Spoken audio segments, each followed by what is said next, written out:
नमस्कार मित्रांनो. तर लाखात एक आमचा दादा या मालिकेच्या 7 जानेवारीच्या भागात आपल्याला असं बघायला मिळतंय की तुळजा सीसीटीव्ही फुटेज चेक करत असते. राजू तिथे येते. राजू दरवाजा नॉक करते. तुळजा दरवाजा उघडते आणि ती आपल्याच टेन्शनमध्ये असते. राजू विचारते, अगं वहिनी चहा घ्यायचा होता का हे विचारायला आले, पण तुझा चेहरा असा टेन्शनमध्ये का दिसतोय, काही झालंय का? तुळजा म्हणते, काही नाही ग, जनरल वाचत होते आणि त्यामुळे जरा टेस्ट टेन्शनमध्ये होते. राजू म्हणते, कामात होती का? ठीक आहे, तुझं काम चालू दे, नंतर मी बोलते. तुळजा पुन्हा दरवाजाची कडी लावून घेते आणि सीसीटीव्ही फुटेज चेक करायला लागते.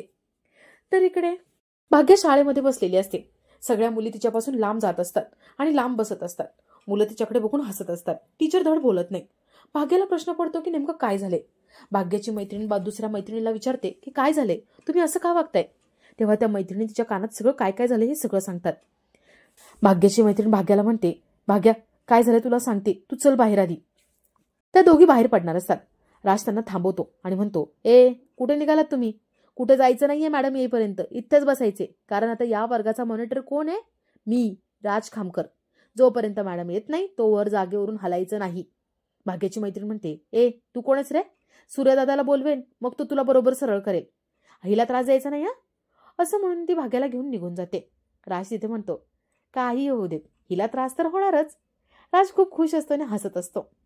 तर इकडे तुळजा सीसीटीव्ही फुटेज चेक करत असते. तिला सुरुवातीला त्या फुटेजमध्ये काहीच दिसत नाही.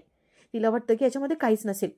ती फुटेज थोडं पुढे घेते आणि त्याच्यामध्ये तिला शत्रू, छत्री हे त्या जेवणामध्ये काहीतरी टाकताना दिसतात. तिला खूप चिडते. ती म्हणते, शत्रू, तू चांगला माणूस नाहीये हे मला माहिती होतं, पण तू इतका नीच निघशील, इतक्या खालच्या पातळीला जाशील असं सुद्धा वाटलं नव्हतं. भाऊ म्हणून घ्यायला सुद्धा मला लाज वाटते. एक भाऊ आपल्या बहिणीच्या रक्षणासाठी काय काय करतो, आणि इकडे तू माझा संसार उद्ध्वस्त करायला निघालास. सूर्याला त्रास देण्यासाठी तू इतक्या लहान लहान मुलांच्या जीवावरती उठलास. शत्रू, तुझ्यामुळे माझ्या सूर्याला खूप त्रास सहन करावा लागलाय. त्याची किंमत तुला चुकती करावीच लागेल. तूच म्हणतो ना, ज्याचाच हिशोब त्याच जागी मी चुकता करतो. आता तुला याचा हिशोब इथेच करावा लागेल, आणि तोही व्याजासकट. तुला जेलची हवा खावीच लागेल. आता तुला नाही जेलची हवा खायला लावली ना, तर नावाची तुळजा सूर्यकांत जगताप नाही.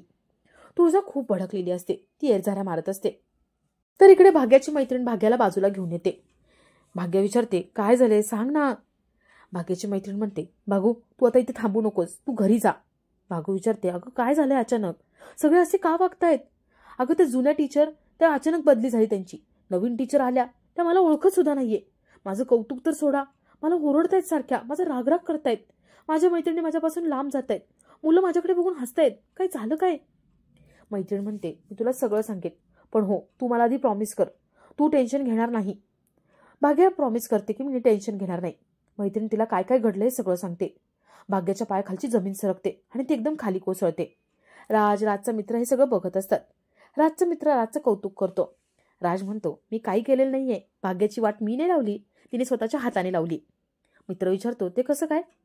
राज म्हणतो, अरे काय ना, त्या व्हिडिओ शूटिंगमध्ये काही आलंच नाही.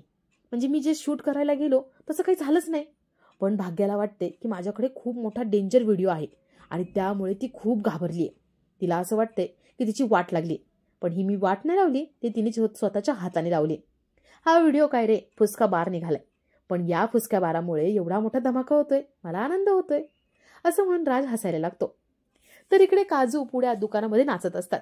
भागूचा पेपरमध्ये नाव छापून आलेलं असतं आणि फोटो छापून आलेला असतो. ते खूप आनंदात असतात. ते सूर्याला फोटो दाखवतात. सूर्याही खूप खुश होतो आणि तो कौतुकाने म्हणतो, आता हा पेपर इथे समोर लावा, आमची भाग्या आता नाव काढेल, मला माहितीये. तर इकडे भाग्य खूप रडत असते, खूप अपसेट असते. तिची मैत्रीण तिला सावरते आणि तिला म्हणते, तू एक काम कर, तू आता घरी जा. भाग्य म्हणते, नाही, माझा व्हिडिओ त्याच्याकडे आहे, तो काही करू शकतो. मैत्रीण म्हणते, तू एक काम कर ना, तू सूर्यदादाला सगळं सांगून टाक. भाग्य म्हणते, नाही, मी दादाला काहीच सांगू शकत नाही. मी जर दादाला सांगितलं तर दादाची, घराची, सगळ्याची इज्जत निघून जाईल. मी काय करून बसले हे. ती खूप रडायला लागते. मैत्रीण म्हणते, शांत हो, आपण आता प्रिन्सिपल सरांकडे जाऊ आणि त्यांना सगळं सांगू, ते नक्कीच काहीतरी करतील. त्या दोघी प्रिन्सिपल सरांना भेटायला जातात. तर इकडे तेजू, शालन दोघी किचनमध्ये असतात. तेजू म्हणते, आत्या तुम्ही दोघी आहात ना, म्हणून मला खूप आराम मिळतोय. तुमच्या दोघींचे किती आभार म्हणून मला काही कळत नाही. तेवढं तिथे मालन येते. मालन म्हणते, आभार कशाला हवेत? अगं आम्ही तुझ्यासाठी काही वेगळं करत नाहीये, आम्ही फक्त आमची जबाबदारी पार पाडतोय. तेजू म्हणते, पण तरी पण डॅडींच्या विरोधात जाणं काही सोपं नाहीये, आणि तीही माझ्यासाठी. शालन म्हणते, काय बोलतेस ग तू? आम्ही काय डॅडींच्या विरोधात वगैरे गेलो नाहीये. मालन म्हणते, हो ना, आम्ही गेलो नाही. आम्ही फक्त एकमेकींशी भांडतोय. काय ना, आमच्या भांडणाचा त्रास त्यांना होतोय, पण ह्या सगळ्यामध्ये त्यांचं मधल्यामध्ये भरीत होतंय. काय करणार ना आपण तरी. शालन म्हणते, हो ना, अगं आपल्याला हे आधी माहिती असलं असतं ना, तर आपला त्रास कमी करण्यासाठी आपण हेच केलं असतं. तेजू म्हणते, तुम्ही अजिबात घाबरू नका. आता आहे ना, यापुढे तुम्हाला त्रास दिला ना, तर मी भांडत जाईल, म्हणजे तुमचा पण त्रास कमी होईल. शालन म्हणते, नको गो पोरी, अगं आम्हाला या सगळ्याची सवय आहे, पण आम्हाला एकाच गोष्टीचं वाईट वाटतं. तू एवढी शिकलेली सवरलेली मुलगी आणि तुला घरात बसून राहावं लागतंय. ते दोघी बोलत असतात आणि तेवढ्याच शालनच्या लक्षात येतं. शालन म्हणते, अगं तेजू, तुला माहितीये का, भाग्याचं पेपरमध्ये नाव छापून आलंय, पेपरमध्ये फोटो छापून आलाय. खूप छान काम केलंय तिने. तेजू म्हणते, हो, आपल्या घराचं नाव नक्कीच ती मोठं करेल. तर तिघे आनंदात असतात. तर इकडे भाग्य आणि भाग्याची मैत्रीण प्रिन्सिपलकडे येतात आणि घडलेला सगळा प्रकार सांगतात. राजही तिथेच उभा असतो. प्रिन्सिपल राजला जाब विचारतात आणि तो व्हिडिओ डिलीट करायला सांगतात, पण राज काही व्हिडिओ डिलीट करायला तयारच नसतो. प्रिन्सिपल सर म्हणतात, तू काही वेडा झालायस का? तो व्हिडिओ डिलीट कर. राज म्हणतो, का मी डिलीट करायचा आहे? जोपर्यंत हिने आणि हिच्या भावाने माझी माफी मागितली नाही ना, तोपर्यंत मी डिलीट करणार नाही. माझा इगो दुखावला त्यांनी. घरनी यायचं आणि माझ्या पायावरती नाक घासून माफी मागायची, तेव्हा तो व्हिडिओ डिलीट करणार. सर खूप समजावतात, दम देतात, त्याला शिक्षा देऊ असं सांगतात, पोलीस घेऊन जातील सांगतात, पण तो काही ऐकायला तयार नसतो. सर म्हणतात, तुम्ही दोघं बाहेर जा, मी बोलतो याच्याशी. सर त्याला पुन्हा एकदा समजावतात, लाडी गोडी लावून समजावतात, पण त्या राजचं एकच चालू असतं की माझे मामा आमदार आहेत आणि मी काही हा व्हिडिओ डिलीट करणार नाही.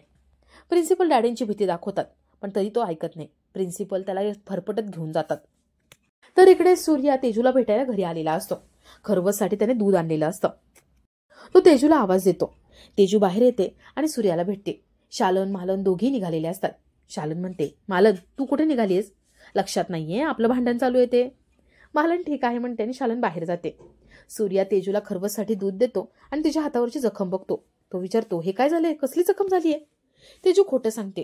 ती म्हणते, दादा, अरे बांगड्या घालत होते ना, तेव्हा एक बांगडी फुटली आणि हाताला लागली.